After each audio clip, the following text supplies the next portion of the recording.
Buenos días, el día de hoy les estaremos hablando a mis compañeras Dayana Alemán Baldovino, Dana Díaz Suárez, Nayerlen Camila de la Osa Blanco y mi persona Valentina González Mercado. Y les estaremos hablando sobre los tipos de muestreo, cálculo del error y tamaño muestral. Ahora bien, en los tipos de muestreo tenemos como primero el muestreo aleatorio o probabilístico. Pues este tipo de muestreo es uno de los más utilizados en las investigaciones. Es aquí donde se comprenden que todos los sujetos o elementos de la población pueden pasar a formar parte de la muestra, puesto que tienen la misma probabilidad de ser escogidos.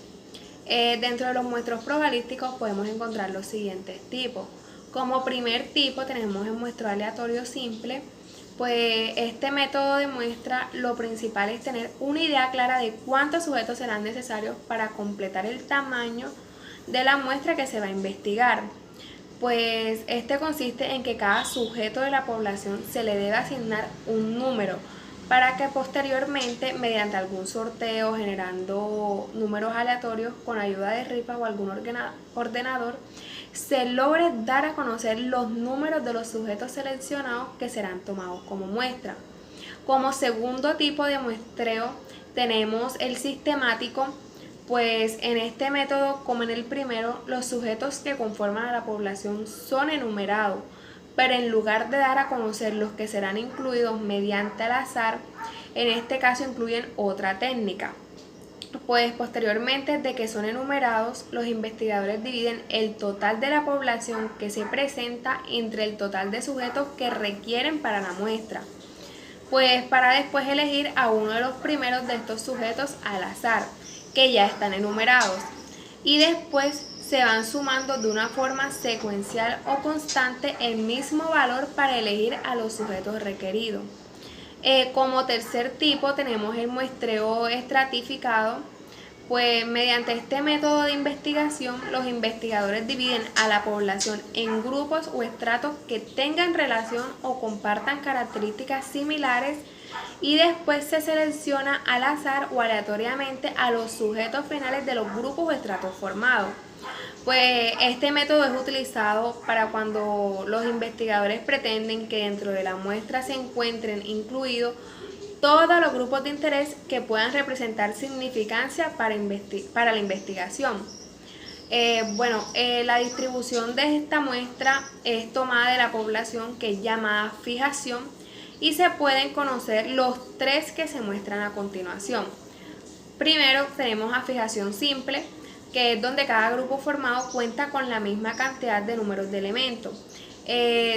Luego tenemos a fijación proporcional, donde las distribuciones se hacen de acuerdo al tamaño de la población o sujeto de cada estrato.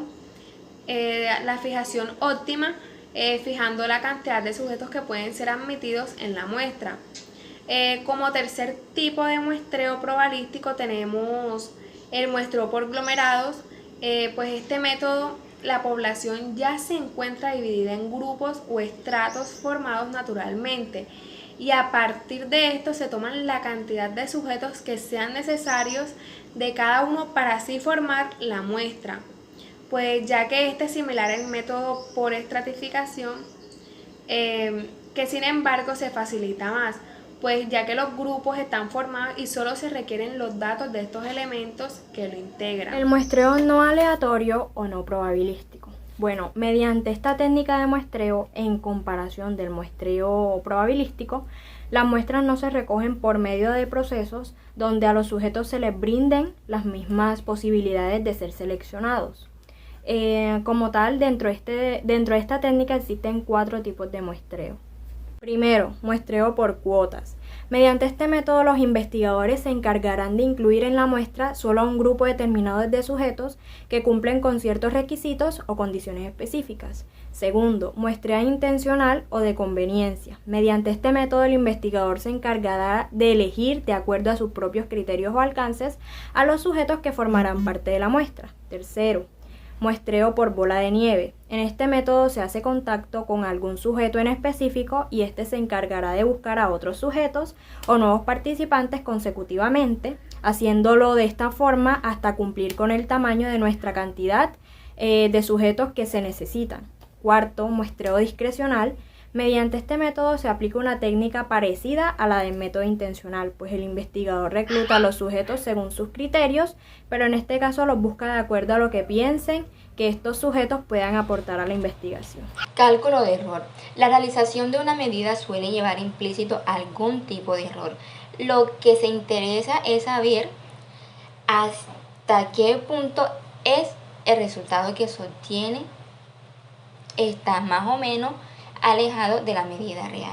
Como todas las medidas están afectadas por lo que hoy día denominamos error experimental, es habitual que cada uno de los valores estén expresados junto con la incertidumbre. La incertidumbre en ese caso es un valor numérico que se obtiene por medio de dos conceptos denominados error absoluto y error relativo.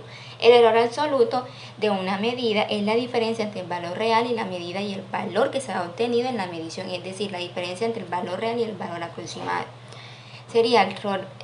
Para calcular el error absoluto será impredecible conocer cuál es el que se considera como valor real. Cuando se tiene un conjunto de medidas se considera el valor real de la medida ese conjunto de valores, que a su vez el valor absoluto puede ser tanto positivo o negativo, dependiendo de que si la medida real es superior o inferior al valor medido. A pesar de ello, siempre se toma el valor que es positivo. Veamos un claro ejemplo para calcular el error absoluto. Si tomamos como ejemplo la medida de la altura de un niño de una consulta de un médico, se va a obtener el que consideramos el valor real. Un ejemplo de esto sería 121,2 centímetros. Si medimos la altura del niño en casa, supongamos que obtenemos un valor de 120,5 centímetros. En este caso, el error absoluto sería error absoluto igual 121,2 centímetros menos 120,5 centímetros, que nos daría un igual de 0,7 centímetros. El error relativo se usa como referencia de la presión de una medida, es decir, para tener una idea de lo que es cierta que puede llegar a ser la medida. También se puede considerar este error, ya que pone en perspectiva hasta qué punto influye dicho error de una medida, ya que no afecta lo mismo en un error de 1 centímetro o una medida de 5 kilómetros que un error de 1 centímetro en una medida de 5 centímetros. Se puede obtener el valor del error relativo comparando el error absoluto con el valor real de la propiedad que se esté midiendo. Así pues, es la relación entre un valor absoluto, es decir, la diferencia entre una medida y el valor real de una medición y una medida real. ¿Qué es el tamaño de la muestra? Una muestra es una selección de los encuestados elegidos que representan a la población total. El tamaño de la muestra es una porción significativa de la población que cumple con las características de la investigación, reduciendo los costos y el tiempo. Saber cómo determinar el tamaño de la muestra antes de comenzar una investigación es un principio estadístico que nos ayuda a evitar el sesgo en la interpretación de los resultados obtenidos. ¿Cómo calcular el tamaño de la muestra? El tamaño de la muestra de una encuesta es muy importante para poder realizar una investigación de manera correcta, por lo que hay que tener en cuenta los objetivos y las circunstancias en que se desarrolla la investigación. Su finalidad es que las personas completen la encuesta y te otorguen los datos que están buscando. Una muestra demasiado grande dará lugar a pérdidas de valiosos recursos como tiempo y dinero, mientras que una muestra pequeña puede no proporcionar información confiable. Entonces, ¿de qué tamaño debe ser una muestra? Esto sin duda depende de qué tan exactos necesites que sean los datos obtenidos en tu encuesta, qué tan cercanos quieres que sean los datos de la población total. El tamaño de la muestra puede ser representativa, que hace referencia a que todos los miembros de un grupo de personas tengan las mismas oportunidades de participar en la investigación, y adecuada, que se refiere a el tamaño de la muestra debe ser obtenido mediante un análisis que permite resultados como disminuir el margen del error. Por ejemplo, si quieres realizar una investigación dentro de una universidad que ofrece 10 carreras diferentes y cada una tiene 700 alumnos, no querrás hacer 7.000 encuestas, bastará con determinar el tamaño de la muestra. Sin embargo, debemos considerar el margen del error. Margen de error y nivel de confianza. El margen de error es el porcentaje de la variación aceptable que existe en los resultados de la investigación. Es la manera de aceptar que los datos no son absolutamente exactos o precisos. Generalmente, las encuestas se basan en información obtenida de una muestra de la población. Es lógico que puede ocurrir un error de muestreo. Por ejemplo, si el 90% de los encuestados respondió que sí, mientras que el 10% no contestó la encuesta, es un margen de error. Podríamos decir, bueno, a tener un 50-50 o 45-55.